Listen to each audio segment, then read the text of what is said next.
ating mga vlogger, you can ask questions. Limbang na.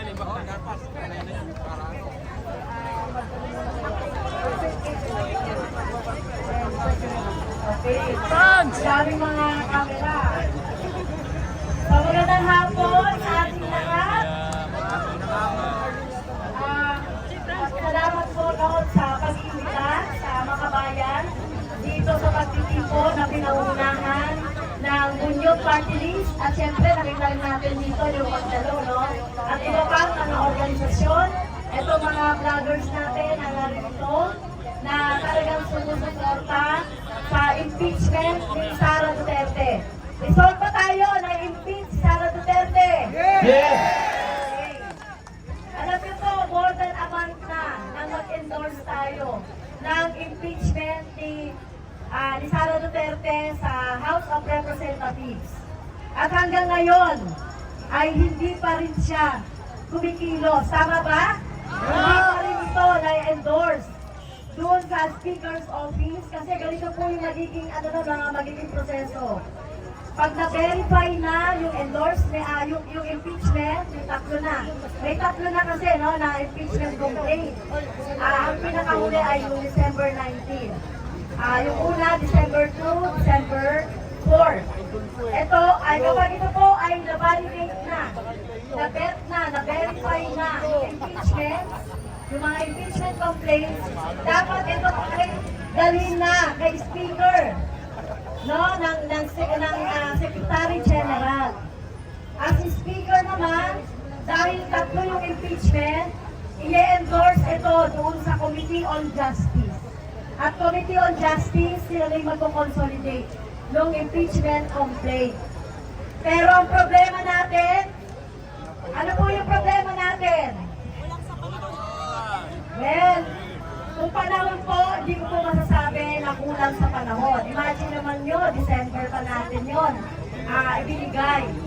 Ang makabayan nag-endorse ng impeachment complaint na isa lang. Yung yung isa lang yung ground or yung impeachment, articles of impeachment. Yung betrayal of public trust. Kasi encompassing na yun lahat. Okay? Yung mga iba't ibang mga reasons for impeachment. So, nagkakaroon ng problema at nagkakaroon ng barang. At pasensya na po doon sa mga supporter or vloggers. Sorry na po sasabihin ko na lang po honestly yung nararamdaman natin. Ang nagkakaroon po ng problema dahil po doon sa, siyempre tinitimbang-timbang pa ng Kongreso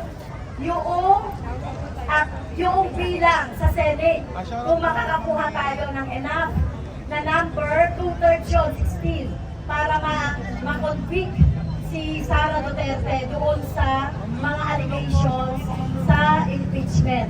Baka nagtitimbang-timbang pa. Ganon din ang ginagawa sa House of Representatives. Kaya lang ang problema natin, di naman timing eh. Ang tingin ko ang isa sa mga factor na nagpapahina, no, sa atin ay yung mga statement ni Presidente.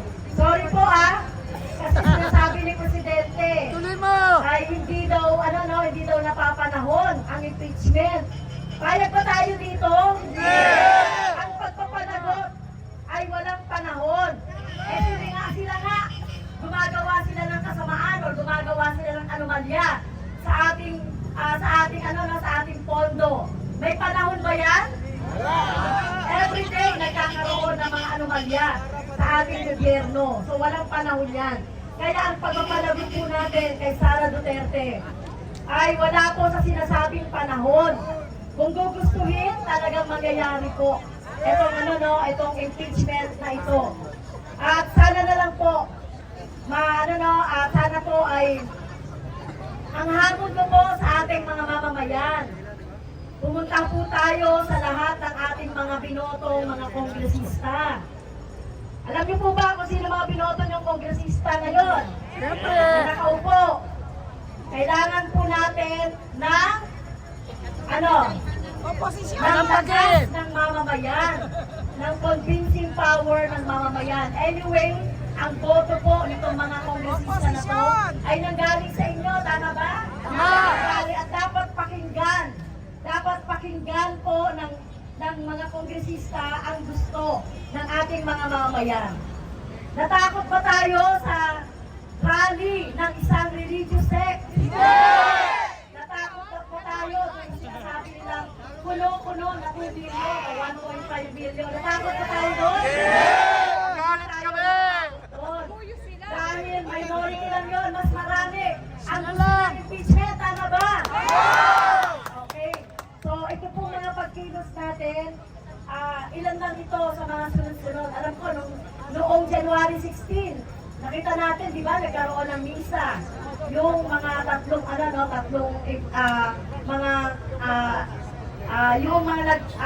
nag-complain o nag-initiate, no? Kaya po, tayo po, magtutuloy-tuloy tayo. Hindi pa po tapos ang 19th Congress hanggang June, June 30. So, halimbawa, June 29, natapos ang Kongreso, pwede lang maipasa doon sa Senate dahil ang Senate naman po, continuing institution yan. Pinalitan lang natin yung 12 doon, pero diretso pa rin siya. Kaya po, huwag tayong mapapaghinaan ng loob, huwag tayong nasisindak doon sa sinasabing 1.5 billion. Dahil kapag hindi po napalagot si Sara Duterte, ay may involved din ang mga kurap sa gobyerno. Tama ba? Magpapatuloy ang korupsyon. Habang nagpapatuloy ang korupsyon at hindi na i-impeach si Sara, at hindi natin napapanagot ang mga kurap sa gobyerno, magpapatuloy ang kahirapan. Tama ba? 61% ang nagsasabi na nakararanas ng voluntary hunger. Di ba? Nagugutom ang mamamayan. Ang taas ng presyo ng mga bilihin. Yes, talagang nararamdaman ng mga mamamayan ang kahirapan. Dahil sa korupsyon, tama ba? Okay, at walang pagpapanagot doon sa mga tao na dapat na sigilin. Kaya ang ating hamon kay Presidente Marcos ay dapat niyang singilin. Kundi siya ay sisingilin natin, no? Dapat niyang singilin ang mga Duterte, si Sara Duterte, panagutin doon sa ginawa niya sa ating pondo. At syempre, ang gusto natin ay panagutin niya, ikulong si Duterte. Tama ba? Okay, so sama-sama po tayo hanggang sa tagumpay, hanggang sa makuha po natin na matanggal at ma-impeach si Sara Duterte. Sama-sama ba tayo? So yun lang po. At muli, magandang hapon sa ating lahat. Ayan, so maraming salamat po kay Congresswoman Cas.